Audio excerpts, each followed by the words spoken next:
J'ai la Switch 2 depuis 3 jours. J'ai déjà passé pas mal d'heures sur le nouveau Mario Kart, Cyberpunk 2077, No Man's Sky ou encore sur les nouvelles éditions de Zelda, et je ne sais toujours pas quoi en penser. Je vais être honnête, je n'ai pas commandé la Switch 2 par envie. Je l'ai surtout fait pour pouvoir vous en parler, et aussi pour pouvoir vous dire si elle mérite réellement que vous lui accordiez votre attention. Pourtant, la sortie d'une nouvelle console a toujours été un moment spécial pour moi, et le lancement de la première Switch a clairement marqué mon histoire personnelle. Même après toutes ces années, je me souviens encore avec émotion de mes premiers pas sur Breath of the Wild.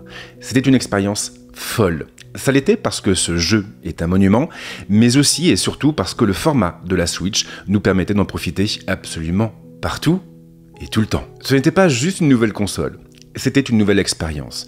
Et à bien y réfléchir, je pense que c'est précisément ce qui lui a assuré la voie du succès. Alors que la Switch 2, finalement, tient plus de l'évolution que de la révolution. Le look et le format ne changent pas. La Switch 2 est simplement plus grande que le premier modèle. Comptez quelques centimètres de plus. Le poids change aussi. La nouvelle console de Nintendo monte à 534 grammes environ avec les Joy-Con attachés, contre 398 grammes pour l'ancienne. En contrepartie, la Switch 2 embarque un écran plus grand. Il monte à une diagonale de 7,9 pouces, là où la première Switch ne dépassait pas les 6,2 pouces pour le modèle original et les 7 pouces pour le modèle OLED. Elle sera donc un peu plus confortable en mode nomade, même si ses dimensions et son poids la rendront forcément un peu moins transportable. Le look change aussi pas mal. C'est forcément un peu subjectif, mais la Switch 2 fait plus premium, et surtout plus adulte. Les plastiques sont de meilleure qualité, et la robe grise la rapproche de consoles comme le Steam Deck. En réalité, elle est même mieux finie, et cela se sent tout de suite en main. Elle a moins une allure de jouet et Nintendo a clairement cherché à ouvrir la cible et à toucher un public plus adulte. Un choix finalement assez logique, compte tenu de son prix et de son catalogue. La Switch était proposée à 329 € à son lancement, contre 469 € pour le nouveau modèle. On est clairement moins sur une console familiale. L'ergonomie reste la même, du moins dans les grandes lignes. Les boutons, les sticks, les gâchettes et la croix directionnelle sont placés aux mêmes endroits. Même chose pour les boutons de menu. Il y a juste un nouveau contrôle pour la fonction Game Chat. Bon point en revanche, les sticks sont plus gros, et il en va de même pour les boutons SL et SR. Nintendo assure d'ailleurs que tout a été fait pour supprimer les problèmes liés au fameux Joy-Con Drift. Et c'est plutôt une bonne chose. La marque a également revu le système de fixation des contrôleurs. Exit la glissière, la Switch 2 mise sur des aimants et le système fonctionne bien. Il facilite également leur attache et leur retrait. Pour les enlever, il suffit d'appuyer sur un bouton placé à l'arrière.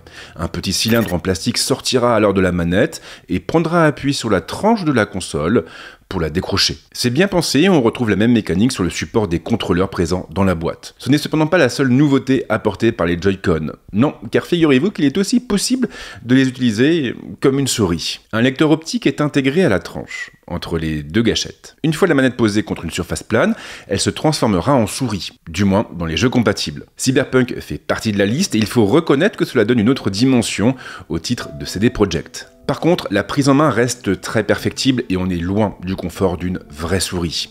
Lorsqu'ils sont tenus de cette façon, les Joy-Con ne sont pas très stables.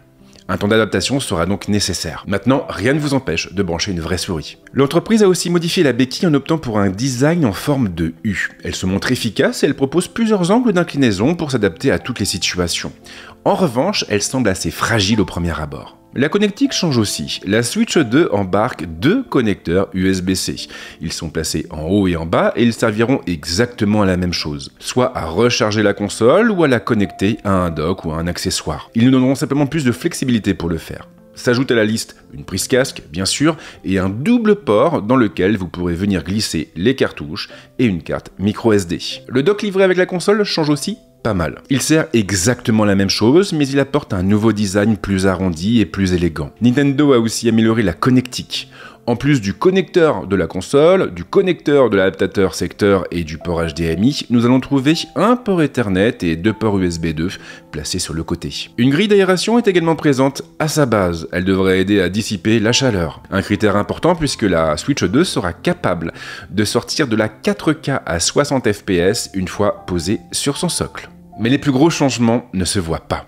Ils ont trait à la fiche technique. L'écran interne est donc plus grand, il flirte avec les 8 pouces, c'est assurément une bonne chose, d'autant qu'il sera aussi capable d'afficher une meilleure définition, il pourra monter au 1080p. L'image sera donc plus nette et plus flatteuse. Le taux de rafraîchissement monte pour sa part à 120 Hz et la dalle prend en charge le HDR10. Les résultats sont plutôt convaincants et il faut reconnaître que cet écran s'en sort honorablement. Les jeux sont plutôt jolis et ils se montrent très fluides.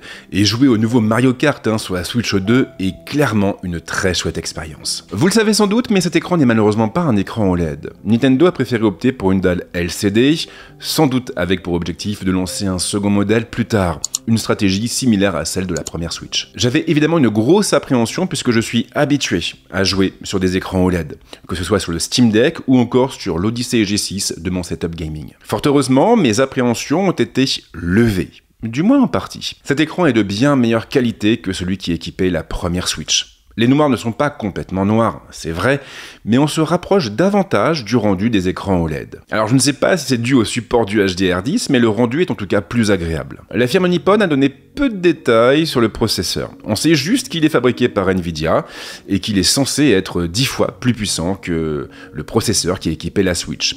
Tout ça en apportant plusieurs changements salutaires, comme le support du ray tracing, du G5 et du DLSS.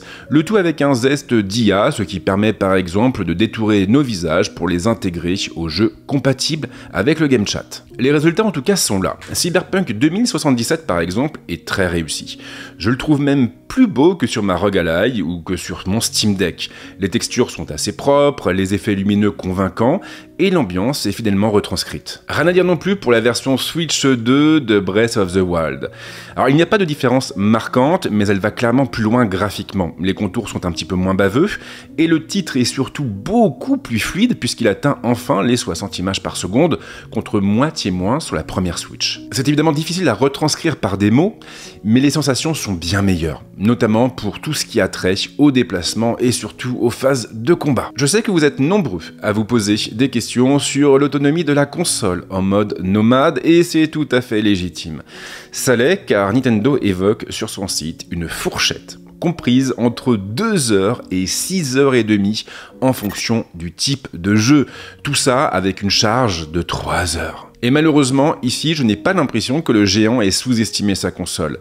La Switch 2 tient difficilement plus de 2 heures avec Cyberpunk 2077 ou même Mario Kart. C'est peu, même si ça reste toujours mieux que les performances d'une ROG Ally par exemple. Alors forcément, si vous passez le plus clair de votre temps chez vous, au bureau, près d'une prise, ce n'est pas très grave, mais il en ira tout autrement pour celles et ceux qui voyagent beaucoup. Et surtout pour celles et ceux qui voyagent loin. Un Paris-Madrid reste à la portée de la console. Par contre, un Paris-New York, ce sera beaucoup plus douloureux. Mais le pire finalement, c'est la charge. 3 heures, c'est juste énorme. Et attention, parce que c'est 3 heures lorsque la console est en veille. Si vous jouez dessus, alors ce sera beaucoup plus. L'écran interne n'est pas le seul à être mieux défini. La Switch 2 peut aussi sortir de la 4K à 60 images par seconde lorsqu'elle est posée sur son dock. Et forcément, si vous jouez sur un grand téléviseur ou même sur un vidéoprojecteur, ça change tout. L'image sera beaucoup plus fine, beaucoup plus précise et vous pourrez vous émerger davantage dans vos jeux.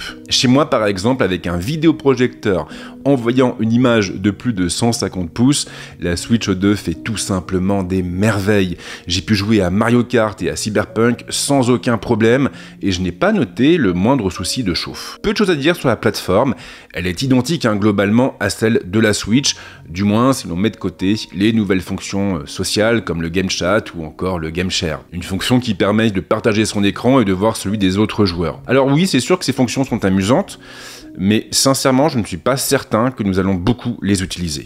En tout cas, chez moi, c'est plutôt mal parti. Je l'ai dit en introduction, je ne sais pas quoi penser de la Switch 2, et pour être tout à fait franc, je n'étais pas particulièrement hypé avant d'aller la chercher. Un sentiment sans doute dû en grande partie à l'absence d'une vraie figure de proue dans le line-up de lancement de la console. Car disons-le, il manque un Mario ou un Zelda pour accompagner la nouvelle Switch de Nintendo.